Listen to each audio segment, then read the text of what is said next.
आइए आज हम शुरू कर रहे हैं आपके लिए मिशन बुनियाद का जो मैंने पीछे 4 वीडियो बना दिया आपके लिए सैम्पल पेपर जो आया हुआ है। इसके जो लास्ट क्वेश्चन रह गए हैं 35 नंबर से आगे जो सम हैं इनको हम शुरू कर रहे हैं इस वीडियो में। तो ये सारे सम हमने कर लिए हैं। अब हम जो आगे शुरू कर रहे हैं यहाँ तक 35 नंबर तक कर लिए थे। अब हम जो 36 नंबर सम है ये सम शुरू कर रहे हैं। तो 36 नंबर सम में यहाँ पर लिखा हुआ है निम्न में कौन सा कथन सत्य नहीं है। तो ये कथन दिए हुए हैं। पहला लिखा कोई 3 रेखाखंड एक त्रिभुज का निर्माण करते हैं। दूसरा लिखा त्रिभुज के आंतरिक भाग से में इसके शीर्ष शामिल होते हैं। तीसरा लिखा एक समबाहु त्रिभुज समद्विबाहु भी होता है। चौथा पॉइंट लिखा है एक समद्विबाहु त्रिभुज अधिक कोण नहीं है। तो इनमें प्यारे बच्चों जो पहला पॉइंट है ये सही नहीं है, क्योंकि जो 3 रेखाखंड हैं अगर वो एक ही लाइन में हो इस तरह से तो उनको इनसे हम कैसे त्रिभुज बनाएंगे। तो इसलिए जो पहला पॉइंट है वो गलत है। बाकी जो दूसरा पॉइंट है इसमें भी थोड़ा सा डाउट है, क्योंकि जो त्रिभुज के जो शीर्ष होते हैं ये इसकी बाहरी सीमा पर होते हैं। यहाँ पर लिखा हुआ है कि आंतरिक भाग में नहीं, ये इसकी बाहरी जो परिसीमा होती है इसके ऊपर होते हैं। तो पहला और दूसरा पॉइंट जो है असत्य है, सत्य नहीं है। तो इसके बाद आइए अब अगला प्रश्न करते हैं। यहाँ लिखा हुआ है 37 नंबर में निम्नलिखित में से कौन सी द्विमीय आकृति नहीं है, यानी 2 डायमेंशनल यानी 2D आकृति है। यहाँ पर लिखा हुआ मैं नहीं बोल गया, तो लिखा है निम्न में से कौन सी द्विमीय आकृति है। तो ये जो बी ऑप्शन है आयत, ये द्विमीय आकृति है। बाकी सारी जो हैं वो आयताकार प्रिज्म, वर्गाकार प्रिज्म और वर्गाकार पिरामिड ये त्रिविमीय यानी 3D आकृति हैं। इसके बाद आगे है 38 नंबर सम। इसमें यहाँ पर लिखा हुआ है 432 को एक पूर्ण वर्ग बनाने के लिए किससे गुना करना होगा। तो सबसे पहले आपको 432 का प्यारे बच्चों एलसीएम निकालना होगा। इसके बाद हम इसके पेयर बनाकर देखेंगे ये कितने पर। तो ये मैंने जो है इसका एलसीएम निकाल लिया है। अब अगर देखें हम 2-2 के पेयर बनाएं तो ये 2 का, ये भी 2 का और ये 3 का, 3 पेयर बन गए। अब एक 3 बच गया है, तो इसको पूर्ण वर्ग बनाने के लिए हमें इसको पेयर बनाना पड़ेगा। तो यहाँ पर हमें 3 से और गुना करनी पड़ेगी। तो यानी जो 3 है बी ऑप्शन है ये राइट आंसर है, इस पर आपने टिक लगाना है। इसके बाद अगला है 39 नंबर सम। इसको हमने हल करना है 3x-1 ब्रैकेट में है 2x-11 इस तरफ है। तो इस ब्रैकेट को हम खोलेंगे तो ये 3x-3 हो जाएगा और दूसरी तरफ 2x-11 है। अब 2 को हम इस साइड ले आएंगे तो 3x में से 2x को माइनस करेंगे और इस तरफ -11 है और 3 दूसरी तरफ जाकर प्लस का हो जाएगा। तो x की वैल्यू हमारे पास -8 आ जाएगी। 11 में से 3 अगर माइनस करेंगे तो माइनस के आ जाएंगे, यानी ए ऑप्शन आ जाएगा। इसके बाद आगे 40 नंबर सम में हमें दिया हुआ है यहाँ पर जो ये समीकरण लिखी हुई है अभिव्यक्ति सरल हो जाती है। तो इसको हम अगर देखें ये सारी जो x की पावर है पहले a × b इसको खोल कर लिखेंगे तो ये ab - ac हो जाएगा। इसी तरह अगली जो x की पावर है ये bc हो जाएगा। पहले ब्रैकेट खोलेंगे, c के साथ गुना करेंगे, फिर हम a के साथ गुना करेंगे तो ये ba हो जाएगा। इसी तरह आगे जो x की पावर ca - b है इसको खोलेंगे तो ये ca - cb हो जाएगा। अब गुना में जो पावर है ये गुना है आपस में तो पावर जुड़ जाती हैं। अब इनको हम जोड़कर लिखेंगे तो ab - ac plus bc -ba और ये लास्ट वाला जो है प्लस ca - cb। तो अब अगर हम देखें तो ab यहाँ पर प्लस का है और ये माइनस का कट जाएंगे। ac ये माइनस का है और ये प्लस का है, ये भी कट जाएगा। bc ये प्लस का है और ये माइनस का है। तो यानी x की पावर 0 आ जाएगी और जब किसी की पावर 0 होती है तो वह 1 होता है। तो इसका मतलब सी ऑप्शन हमारा राइट आंसर है। इसके बाद 41 नंबर का सम करने से पहले आप सभी से एक रिक्वेस्ट है कि अगर आपने अभी तक चैनल को सब्सक्राइब नहीं किया तो आप जल्दी से चैनल को सब्सक्राइब कर लें, वीडियो को लाइक करें और ज़्यादा से ज़्यादा शेयर भी ज़रूर करें। मिशन बुनियाद का जो आंसर की है कल जो 26 को आपका पेपर होना है उसके आंसर की इस चैनल पर हम पेपर के बाद जल्दी अपलोड करेंगे। तो यहाँ लिखा हुआ है एक त्रिभुज के तीनों कोनों में से एक कोण सबसे छोटे कोण का दुगना है और दूसरा 3 गुना है। तो सबसे छोटा कोण ज्ञात कीजिए। तो हमें कहा गया है कि पहला जो एक कोण है यानी ये पहला सबसे छोटा कोण अगर हम x मान लें तो दूसरा कोण इसका दुगना है वह 2x हो जाएगा और तीसरा इसका 3 गुना है तो वह 3x हो जाएगा। तो अब त्रिभुज के तीनों कोणों का योग 180 होता है। तो अब इनको अगर हम जोड़ेंगे तो ये 6x हो जाएगा। 6x = 180। तो यहाँ से x की वैल्यू अगर हम निकाल लेंगे तो 180 बटा में 6 लगाकर काटेंगे तो 6 तिया 18 30, तो ये ए कोण जो सबसे छोटा कोण आया है एक्स व 30 डिग्री का आ जाएगा। ए ऑप्शन सही उत्तर है। इसके बाद आगे करते हैं। इसके बाद हम अगला सम करते हैं। इसमें हमें यहाँ पर लिखा हुआ है 42 नंबर सम में गुना करनी है हमने यहाँ पर -27 गुना -16 प्लस -27 गुना -14। तो यहाँ पर अगर हम देखें दोनों में -27 है जो कॉमन है, इसको हम एक बार लिख लेते हैं और ब्रैकेट में यहाँ पर -16 रह जाएगा और प्लस दूसरी ओर ये -14 रह जाएंगे। अब हम ब्रैकेट को खोलेंगे तो ये जो माइनस है ये ख़त्म हो जाएगा, तो -16 और -14 हो जाएंगे, ये दोनों जुड़ जाएंगे और -27 के साथ हम इनको गुना कर देंगे तो ये हो जाएगा हमारे पास 16 और 14 30। तो -27 की हम -30 के साथ गुना कर देंगे। तो अब हम माइनस माइनस जो है प्लस हो जाएगा और 30 की 27 के साथ गुना करेंगे तो 27 या 81 810 जो है प्लस का आ जाएगा। यानी ये जो बी ऑप्शन है ये हमारा राइट आंसर है। इसका पेन चेंज कर लेते हैं, थोड़ा सा कम दिखाई दे रहा है मुझे लग रहा है स्क्रीन पर आपको। तो अब 43 नंबर सम है। इसमें यहाँ पर लिखा हुआ है 400 ml में 15% घोल की कितनी शुद्ध अल्कोहल मिलाया जाए कि उसकी क्षमता 32% हो जाए। तो मैं यहाँ पर अल्कोहल के लिए ए शब्द यूज़ करूँगा और वाटर के लिए W। तो अब हम पहले ए जो अल्कोहल है 400 में 15% अल्कोहल है, तो हम पहले अल्कोहल की कुल मात्रा इसमें 400 ml में से निकाल लेते हैं। तो इसको हम लिखेंगे 400 गुना 15/100। तो इसको हम काटेंगे तो ये हमारे पास 15 चौके 60 अल्कोहल की मात्रा आ जाएगी। अब इसमें जो घोल में वाटर है वो कितना रह जाएगा, हम 400 में से 60 को माइनस कर देंगे तो ये हमारे पास 340 जो है वाटर की यानी इस घोल में पानी की मात्रा रह जाएगी। अब अगर हम देखें यहाँ पर 32% क्षमता हमें चाहिए, तो 32% का मतलब है कि अल्कोहल 32 होगा। यानी अब हमने अल्कोहल की मात्रा 32 करनी है, तो इस अल्कोहल में वाटर की मात्रा जो है वह शेष रह जाएगी। यानी अगर हम 100 में से 32 को माइनस कर दें तो ये हमारे पास जो है 100 माइनस 32 यानी 68% जो है हमारे पास वाटर आ जाएगा। ये अल्कोहल है 32% और 68% वाटर हो जाएगा। अब हम इसमें अगर देखें तो यहाँ पर अगर हम मान लें भी कुल जो अब जो नया घोल तैयार होगा उसकी कुल जो मात्रा है अगर हम x मिलीलीटर मान लें, तो अब अगर हम x मिलीलीटर घोल की मात्रा कुल की मान लें तो अगर हम देखें अगर 100 घोल है तो हमारे पास पानी की मात्रा 68 है। अगर हमारे पास पानी 340 मिलीलीटर है तो इसमें से हम जो है कुल घोल की मात्रा निकाल लेंगे। तो अब इसको हम काट देंगे 34 को, जो है 34 से कम 34 ये 10 आ गया। 68 को काटेंगे तो ये हमारे पास 34 दूना 68 हो जाएगा, 2 पर कट जाएगा। फिर 2 को काटेंगे, 2 एकम 2, 10 को काटेंगे तो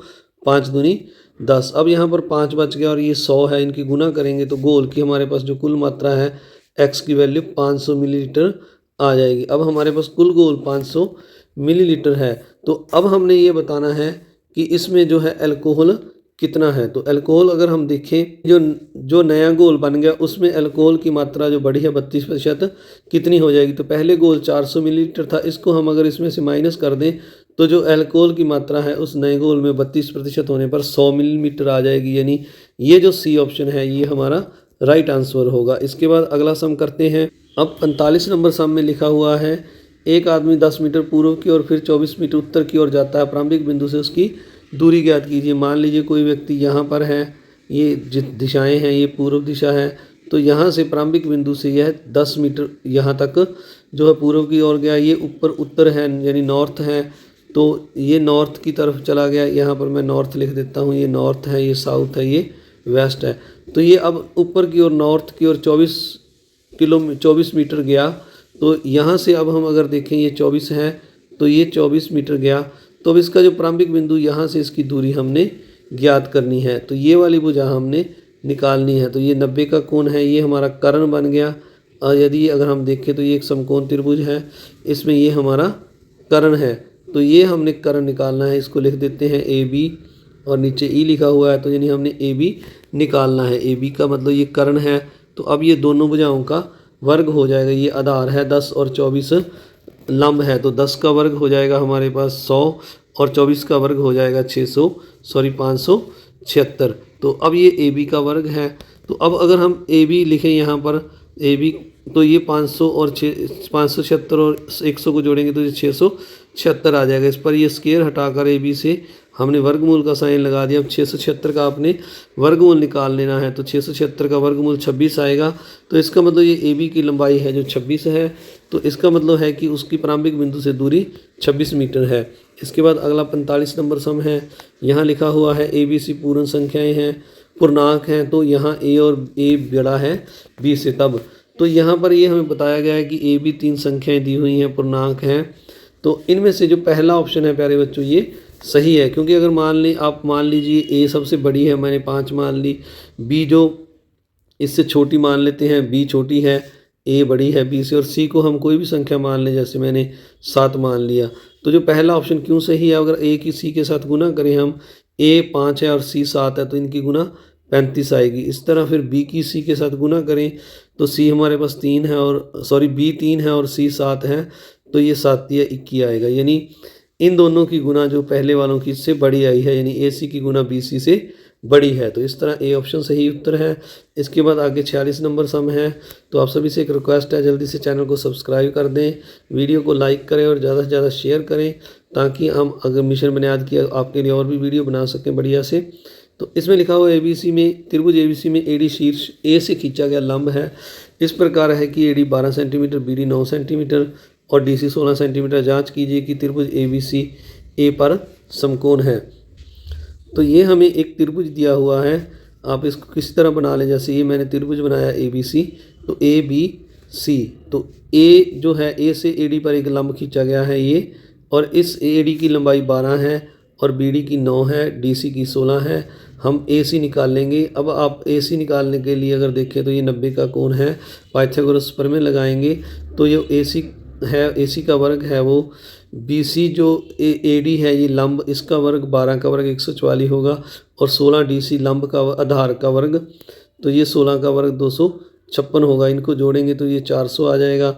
अब 400 का हम अगर वर्गमूल निकालेंगे तो AC की वैल्यू हमारे पास जो है 200 आ जाएगी। आपने 400 का वर्गमूल निकाल लेना है, 20 दूना 20, 20 को 20 के साथ गुना करेंगे तो 400 आ जाएगा।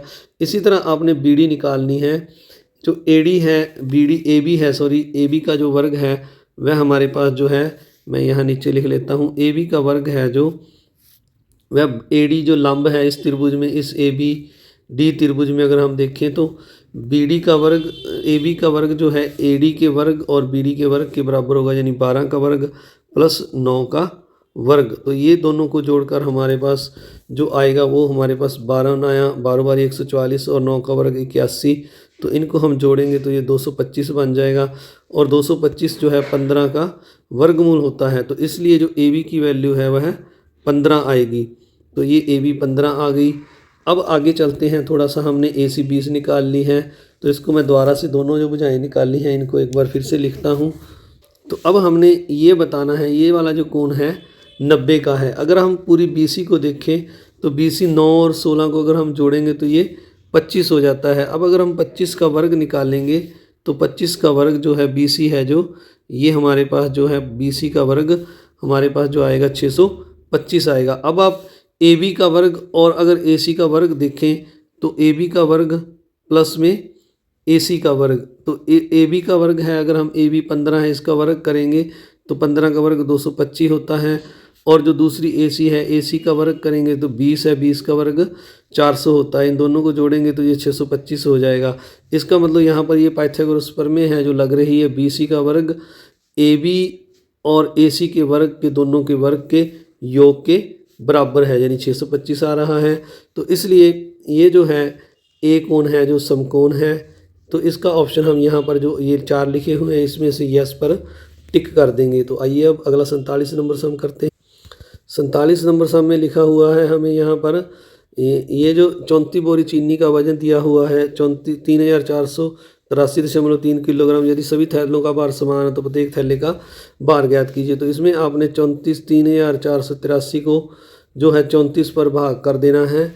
भाग करने पर ये जो उत्तर आएगा हमारे पास, एक जो प्रत्येक थैले का भार है वो आ जाएगा। तो ये आप डिवाइड करके देख लेना, तो ये 102.45 किलोग्राम इसका उत्तर आ जाएगा। इसके बाद आगे 48 नंबर सम करते हैं।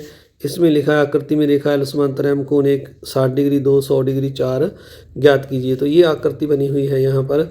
इसमें हमने जो है ये जो है आप थोड़ा सा जूम करके दिखा रहे हैं, ये हमने जो 4 कोण है ये निकालना है। यहाँ पर हमें ये 2 कोण दिया हुआ है 100 का, और ये 3 कोण दिया नहीं, ये 1 कोण हमें 60 का दिया हुआ है। तो पहले हम जो है ऊपर वाला 100 का 2 कोण जो हमें 100 का दिया हुआ है, तो ये वाला हम कोण निकालते हैं।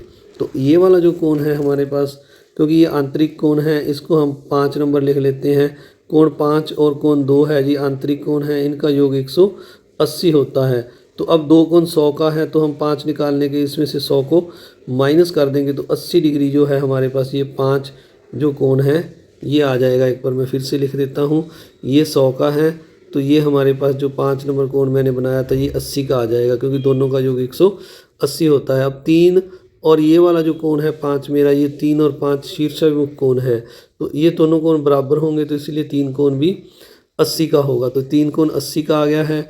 अब जो 1 कोण दिया हुआ है वह 60 का दिया है। तो त्रिभुज के 2 कोण हमें दिए हैं, हमने तीसरा कोण ये वाला निकालना है।